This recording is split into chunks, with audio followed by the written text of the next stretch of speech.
નમસ્કાર સરકારી કર્મચારી પેન્શનર્સ મિત્રો, સ્વાગત છે તમારું આપણી આ યુટ્યુબ ચેનલમાં જેનું નામ છે ગુજરાતી જીકેની જમાવટ.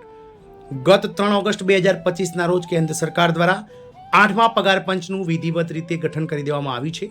8મા પગાર પંચ માટેની કમિટી એટલે કે એક ચેરમેન અને 2 સભ્યોની જે 3 સભ્યોની કમિટી છે તેની પણ રચના કરાવી દીધી છે.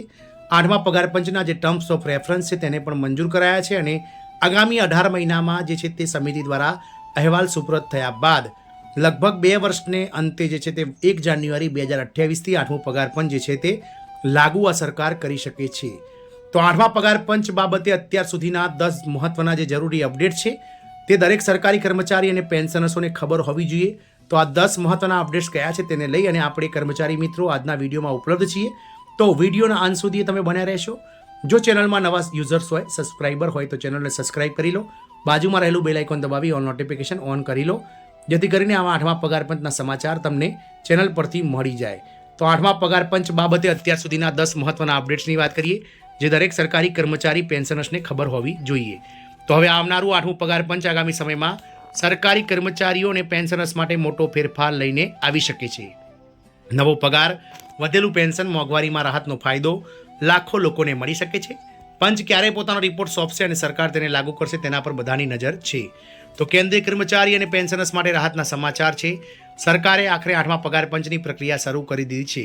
કેબિનેટે 3 ઓગસ્ટ 2025ના રોજ ટર્મ્સ ઓફ રેફરન્સ એટલે કે TORને મંજૂરી આપી દીધી છે, જે પંચની કામ કરવાની દિશા અને સમયમર્યાદા નક્કી કરે છે. એટલે કે હવે કર્મચારીઓના પગાર, મોંઘવારી ભથ્થા અને પેન્શન વધારવાની પ્રક્રિયા અધિકૃત રીતે શરૂ થઈ ચૂકી છે. તેનાથી દેશભરના લગભગ 50 લાખ જેટલા સરકારી કર્મચારીઓ અને 65 લાખ જેટલા પેન્શનર્સને સીધો ફાયદો થશે. આ સમયની રાહ કર્મચારીઓ કેટલાય મહિનાથી જોતા હતા. ત્યારે 8મા પગાર પંચ સંલગ્ન કેટલીક મહત્વની વાતો સરળ ભાષામાં સમજીએ. પહેલી વાત કરીએ તો સૌથી પહેલાં એ જાણો કે નવો પગાર અને પેન્શન ક્યારથી લાગુ થશે. અત્રે જણાવવાનું કે સરકારે પંચનો પોતાનો રિપોર્ટ સોંપવા માટે 18 મહિનાનો એટલે કે 1.5 વર્ષનો સમય આપ્યો છે. એવી આશા વ્યક્ત કરાઈ રહી છે કે જો રિપોર્ટ નિર્ધારિત સમય પર આવી ગયો તો નવો પગાર અને નવો પેન્શન દરો 1 જાન્યુઆરી 2026થી લાગુ થઈ જશે. જો કે ચૂકવણી થોડા મહિના બાદ શરૂ થશે, પરંતુ કર્મચારી અને પેન્શનર્સને તે વચ્ચેનું એરિયસ પણ સરકાર ચૂકવશે.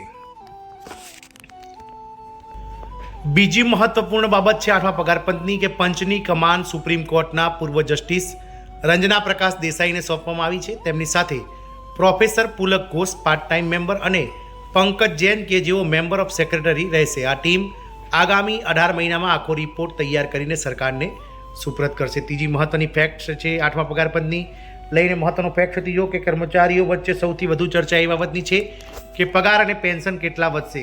હજુ સુધી સરકારે કોઈ અધિકૃત આંકડા જાહેર કર્યા નથી, પરંતુ છેલ્લા કેટલાક પગાર પંચોના ટ્રેન્ડ જોઈએ તો પગાર અને પેન્શનમાં લગભગ 30થી લઈ અને 34% સુધીનો વધારો હાલના પગાર પેન્શનમાં થઈ શકે છે. ચોથું મહત્વની ફેક્ટની વાત કરીએ તો 8મા પગાર પંચનો ચોથું મહત્વનો ફેક્ટ છે કે ફિટમેન્ટ ફેક્ટર એક એવો ફોર્મ્યુલા છે કે જેનાથી જૂના પગારને ગુણીને નવો પગાર નક્કી કરવામાં આવે છે. 7મા પગાર પંચ માટે તે 2.57 હતો. વિવિધ મીડિયા રિપોર્ટ્સમાં અલગ અલગ અનુમાન કરવામાં આવી રહ્યા છે.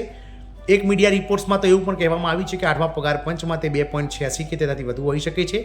જો આમ થાય તો કર્મચારીઓનો બેઝિક પગાર જે હાલમાં 25,000 રૂપિયા હોય તે વધીને 71,000 રૂપિયા સુધી પહોંચી જાય છે. 5મો મહત્વનો ફેક્ટ છે તો 5મો મહત્વનું ફેક્ટ છે કે જ્યારે કર્મચારીનો બેઝિક પે વધે છે ત્યારે તેના પર મળતા મોંઘવારી ભથ્થા અને પેન્શન પર મળતા મોંઘવારી રાહત એટલે કે DADR પણ આપોઆપ વધી જાય છે. તેનો અર્થ એ થયો કે ફક્ત પગાર જ નહીં પરંતુ પેન્શનર્સોના મોંઘવારી ભથ્થામાં અને રાહતમાં પણ વધારો થશે. છઠ્ઠો ફેક્ટ છે 8મા પગાર પંચનો નવા પગાર અને પેન્શન દરો 1 જાન્યુઆરી 2026થી રિટ્રોસ્કેપ્ટિવ ઇફેક્ટથી લાગુ થશે. એટલે કે રિપોર્ટ આપવાનો અને નવા દર લાગુ થવા વચ્ચેના સમયનો જે ગેપ હશે તેનો સરકાર દ્વારા એરિયસ પણ આપવામાં આવશે. 7મો મહત્વનો ફેક્ટ છે ઓલ ઇન્ડિયા NPS એમ્પ્લોઈઝ ફેડરેશનના અધ્યક્ષ મનજીતસિંહ પટેલે સરકારને કહ્યું છે કે 8મા પગાર પંચમાં કેટલાક જરૂરી મુદ્દાઓ પર ધ્યાન આપવામાં આવે. પેન્શનર્સની માંગણી છે કે 40% પેન્શન કમ્યુટેશનના સમયગાળાને 15 વર્ષથી ઘટાડી 12 વર્ષ કરવો અને CGHS હેઠળ મેડિકલ મદદ વધારવી. તેમનું કહેવું છે કે વૃદ્ધ પેન્શનર માટે 3,000 રૂપિયાનું મેડિકલ ભથ્થું ખૂબ જ ઓછું છે, તેને 20,000 સુધી વધારવું જોઈએ. 8મો મહત્વનો ફેક્ટ તો હાલમાં all India defence employees federation AIDF દાવો કર્યો છે કે 8મા પગાર પંચના TORમાં દેશના 69 લાખ જે પેન્શનર છે તેમને બહાર રાખવામાં આવે છે. સંગઠનનું કહેવું છે કે 7મા પગાર પંચમાં પેન્શનર્સની સમીક્ષાનો ઉલ્લેખ હતો, પરંતુ આ વખતે તે લાઈન હટાવી દેવાઈ છે. જો કે સરકારે તેના પર કોઈ અધિકૃત સ્પષ્ટતા કરી નથી. 9મો મહત્વનો ફેક્ટ 8મા પગાર પંચનો તો સામાન્ય રીતે રાજ્ય સરકારો કેન્દ્ર પગાર પંચની ભલામણો અપનાવે છે. આથી 8મા પગાર પંચના રિપોર્ટની અસર રાજ્ય સરકારના કર્મચારીઓના પગાર અને પેન્શન પર જોવા મળશે. 10મી મહત્વની વાત છે તો પંચે પોતાની ભલામણો બનાવતી વખતે દેશની આર્થિક સ્થિતિ, રાજકીય રાજકોષીય અનુશાસન અને વિકાસ યોજનાઓ માટે ફંડની જરૂરિયાતનું પણ ધ્યાન રાખવું પડશે. 8મું પગાર પંચ આવનારા મહિનાઓમાં સરકારી કર્મચારીઓને પેન્શનર્સ માટે મોટો ફેરફાર લઈને આવી શકે છે. નવો પગાર, વધેલું પેન્શન અને મોંઘવારી રાહતનો ફાયદો લાખો લોકો સુધી મળવાનો છે. હવે આ બધાની નજર પંચ આ રિપોર્ટ ક્યાં સુધીમાં સોંપશે અને સરકાર તેને લાગુ કરશે તેના